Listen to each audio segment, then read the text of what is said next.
You're not our kin. Depart at once. En route to a camping expedition with my spouse, Joseph, and his folks, we made a pit stop at a highway rest area. As I stepped out of the RV, Joseph hurled these stinging words my way. What? Pardon me, I stammered, taken aback by his sudden shift in demeanor. He appeared as if transformed into an entirely different individual from the considerate husband I knew. Witnessing my bewilderment, the trio exchanged smirks, and Joseph initiated driving the RV away. This can't be real. They wouldn't abandon me here in the middle of nowhere. With panic seizing me, I dialed a number, only to be met with a startling reply from my mother-in-law. Did you genuinely believe you could join us? How audacious of you. Please don't bother in return. I was anticipating our trip together. Well, the highway only goes one way. You can't just turn back. Furthermore, you're not part of our clan. You're merely my daughter-in-law. Understand your position. At this point, we're off to enjoy ourselves without you. As I stared in disbelief at the abruptly terminated call, the RV gradually dwindled in size until it vanished from sight. The words slicing through me, denying my place in their family, left a searing ache in my chest. This is unbearable. After all the preparation I did, and then bitterness and heartbreak surged within me, overwhelming my senses. Helpless, I had no recourse but to summon a taxi and retreat home. I'm Allison, 31 years old, married to Joseph for 2 years now. He's my age and bought us a house when I hesitated to reside with his parents. Though it's close to my in-laws' home, it's preferable to living under their roof. Yet, their bohemian souls, springing tasks upon me unexpectedly, grocery runs, kitchen scrubbing amidst piled dishes and cooking grease. It can feel like harassment at times, though Joseph always apologizes, saying, I'm sorry for my parents' behavior. So I remind myself endurance is key. Both his parents are keen on appearances, treating me with surprising kindness in public. I tread carefully, avoiding any negativity about them to evade becoming the villain. Nevertheless, I harbored a glimmer of hope that someday I might come to understand my in-laws better. However, being abandoned by my husband was a blow too severe for me to quickly shake off. The conversation about the camping excursion had arisen a week prior during our visit to his parents on our day off. While tasked with tidying the storage room, I stumbled upon a lantern. Do you folks go camping? I inquired. Huh? What's that about? Came the puzzled response. I found a lantern in the storage room. Oh, that. We got it just in case of a blackout. Had totally slipped our minds. Ah, I see. My dad is big on camping, and I used to go with him often, so I was curious if you share the interest. As I shared anecdotes about my father's passion for camping and owning an RV, my husband's eyes sparkled with enthusiasm. Wow, that sounds incredible. I've always wanted to give it a try. Then it's settled. Let's embark on our inaugural family camping trip next week, 1 night, 2 days. Allison, could you arrange for an RV rental? My father treasures his RV, dedicating his free moments to its upkeep. I'm uncertain whether he'd be willing to lend it to us, I expressed. Well, now it's up to you to persuade him. You'd better plead for it. Understand? Urged my husband. Faced with the sudden request, I hesitated, but Joseph implored. It's our maiden camping venture, and we're clueless about what we'll need. Borrowing your dad's RV would be safer. Plus, I want to delight my folks with an enjoyable camping excursion. Please, Allison. With such earnest entreaties, I had little choice but to acquiesce. Hurriedly, I made my way to my father's abode and laid out the situation. To my astonishment, he readily agreed. Really? Are you sure? I asked, taken aback. Absolutely. I thought you might decline, given how meticulously you tend to it in your spare time. But if it's for you, Allison, I'm more than happy to lend it, and your desire to please Joseph's parents touches me deeply. Here, take this entire set of camping gear so you can fully enjoy your first camping expedition. As novices, these items should serve you well. My father meticulously chose user-friendly gear, patiently explaining each item's purpose. Witnessing his care warmed my heart, filling me with joy. I hope this camping trip can help bridge the gap with my in-laws, I mused aloud. Well, then I'll do my best to prepare, I resolved. Securing a campground equipped with power and conveniently close to a hot spring, I shared the news with my husband and in-laws, eliciting their excitement. "We're incredibly fortunate to have you, Allison." "I'm practically bursting with anticipation," exclaimed my mother-in-law. "I'm thrilled to hear that," I replied sincerely. On the day of our adventure, I eagerly boarded the RV driven by my husband. As we hit the highway bound for the campground, anticipation coursed through me. However, my mother-in-law's demands resurfaced as we journeyed. "Joseph, I'm parched. Could we stop at the next interchange?" she requested. "Mom, I brought drinks. Take your pick from here," Joseph replied, gesturing to the provisions. "None of these really suit my taste," remarked my mother-in-law, browsing through the drink options. "As my daughter-in-law, you should know what I like," she added pointedly. I apologize," I murmured, feeling a pang of guilt. Exiting the car at the interchange to fetch her a Dr. Pepper, as per her request, I was met with an unexpected barrage of cold words from my husband. "Allison, you're not part of our family. It's time for you to head home," he declared, his tone devoid of its usual warmth. "Excuse me? What's gotten into you all of a sudden?" I questioned, bewildered. He seemed like a stranger, a far cry from the Joseph I knew, the one who typically showed care and consideration. Stunned and struggling to comprehend his words, I watched as the RV resumed its journey, leaving me stranded. "They've left me here in the middle of nowhere. Is this some sort of twisted joke?" I wondered aloud, feeling a surge of disbelief. In a panic, I dialed a number, hoping for some semblance of reason, only to be met with a jolting response from my mother-in-law. "Did you truly believe you were coming along? How audacious. You're not family. Remember that. Goodbye. We'll enjoy ourselves as a family without you." Stunned and speechless, I stood frozen, staring at the disconnected call. How could they? After all the preparation, they excluded me. What was Joseph thinking? Waves of bitterness and sorrow crashed over me, overwhelming my senses. Unable to cope with the torrent of emotions, I called for a taxi and retreated home. The following day, my husband and in-laws returned from their camping trip, animatedly recounting their adventures. Not once did they offer an apology for leaving me behind. As I began to question them about the events of the previous day, I was met with a startling response. "We did it to teach you a lesson as my wife." "That's right, Allison. You just don't understand. Your role is that of our daughter-in-law. But resorting to leaving you stranded on the highway was necessary because you wouldn't comprehend otherwise. We need to discipline this incompetent wife properly before we can live together." The mention of living together from my mother-in-law caught me off guard.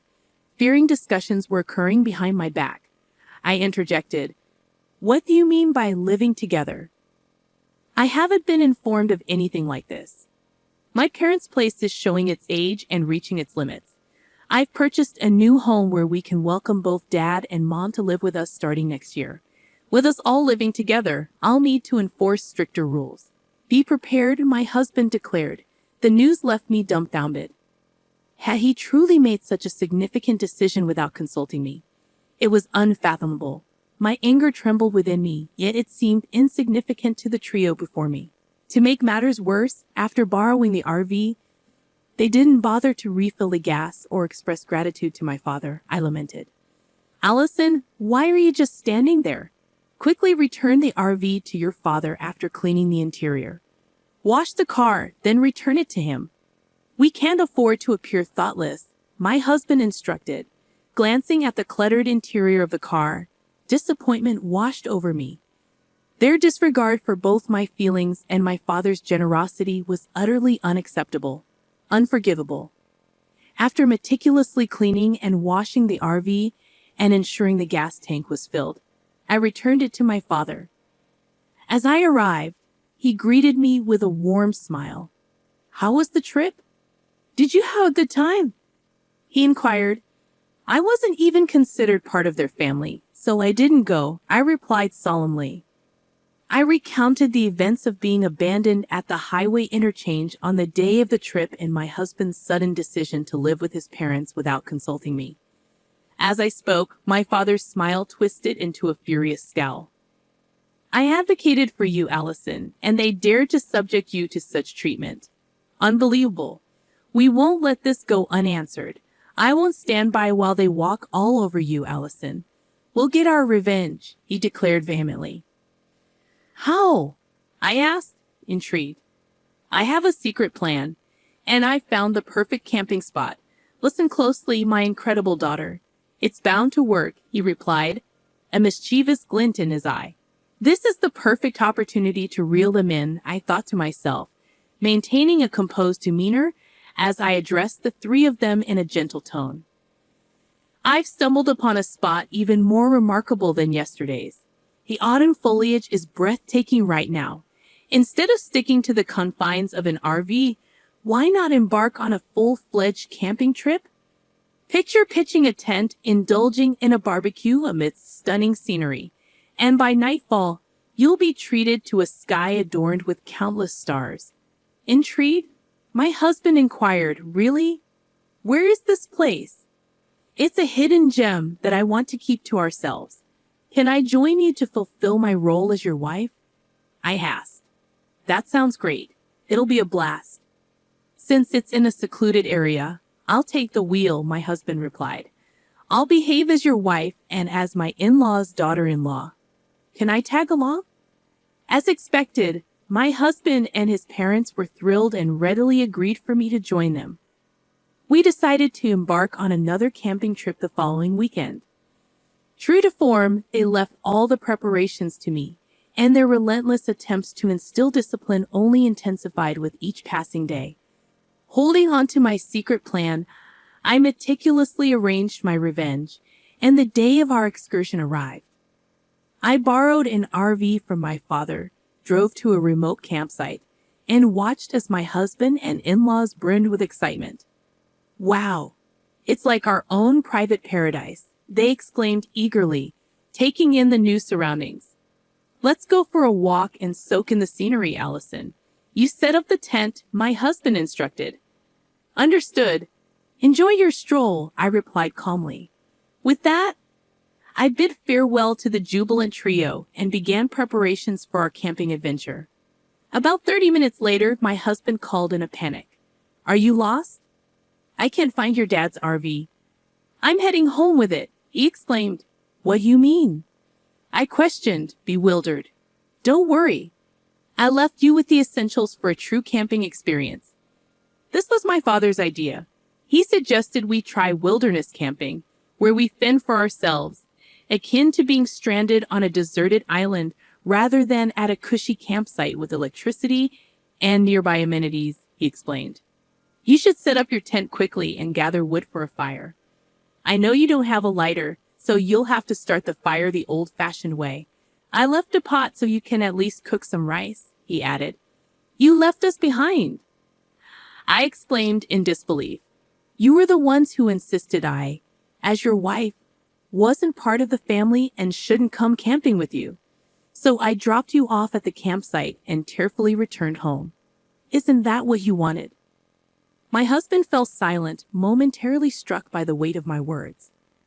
Fine, enjoy camping with just your family, I retorted, preparing to end the call. But before I could hang up, my husband erupted in rage. That's absurd. Come back now, or I'll file for divorce, he threatened. Fine, let's get divorced. You'll regret saying that. After being abandoned on the highway and finding my father's beloved RV vandalized, I've had my fill of living with your disrespectful parents, I countered. And you'll be the ones regretting it, I added, my disgust evident. With a click, he abruptly ended the call, leaving me fuming. Though I was nearby, I had no desire to go retrieve them. Eventually, my phone rang again, and this time my husband's tone was markedly different. His voice trembled with confusion as he confessed. I can't set up the tent, no matter what. It's raining and my parents are angry. It's getting cold. What should I do? It's cold, my husband confessed, a hint of regret evident. Regretting already? That was fast. I retorted dryly. Why don't you watch a YouTube tutorial on setting up a tent? Forget the tent. My father yanked it too hard and tore it apart. Allison, you've had your fun. Now adjust your attitude and come pick us up, he demanded. I'm not coming. If you walk for about an hour, you'll reach a main road. If you're not going to camp, then come down here with your belongings. I countered firmly. What? Just because I'm asking nicely doesn't mean you can act all high and mighty, he snapped back. Realizing my husband's true nature, my feelings toward him cooled considerably. All I could manage was a weary sigh. Forget it. I'm going to ditch all this useless stuff. Just wait until we get home, he threatened. That's private property. Don't think anything there is illegal. You know there's a sign that clearly says no littering, I warned sternly. Despite my firm tone, my husband seemed to doubt my resolve regarding the divorce. I had to bring reality to light. After our divorce, I'll be seeking compensation for the emotional distress caused by all the harassment you've subjected me to, I asserted firmly. What? Divorce? Is that? My husband stuttered in disbelief. I'm dead serious. My dad's RV's dashcam recorded our entire conversation since I was abandoned on the highway. You can't deny it. And I documented every conversation of your harassment afterward, I explained calmly. Let's calm down. We've no savings, just mortgage payments. If you refuse the divorce, I'll take it to court. It'll become a significant issue, and everyone in the family will know, I warned. My husband fell silent. I could hear my in-laws, but their presence no longer fazed me. My husband began to speak, but the call abruptly disconnected. Afterward, my in-laws bombarded me with calls, but I ignored them. Eventually, the calls ceased. My father's revenge plot worked. I swiftly completed the divorce papers, left them on the table, and returned home, where my loving father awaited. Interestingly, my husband and in-laws took 3 hours to descend the mountain, a journey that typically took only 1 hour. My husband stormed over to my parents' house, demanding to talk. Speak to my father. He's not in the mood for games, I replied coolly, standing by my father's side as he loomed intimidatingly in the doorway. My father wasted no time in giving my husband a piece of his mind, effectively shutting him down. Meanwhile, up in the mountains, they left their gear behind, embroiling themselves in a lawsuit for illegal dumping filed by my father. I wonder what punishment will be handed down, I mused. Following the divorce, I received $1 million each from my husband and in-laws as compensation. My husband's house faced foreclosure, compelling him to relocate, where they now live as a modest family of 3. But as they say, no use crying over spilled milk. I returned to my former workplace, reclaiming the lifestyle that suits me best. Next month, I'm looking forward to a camping trip with my parents, anticipating joy and relaxation.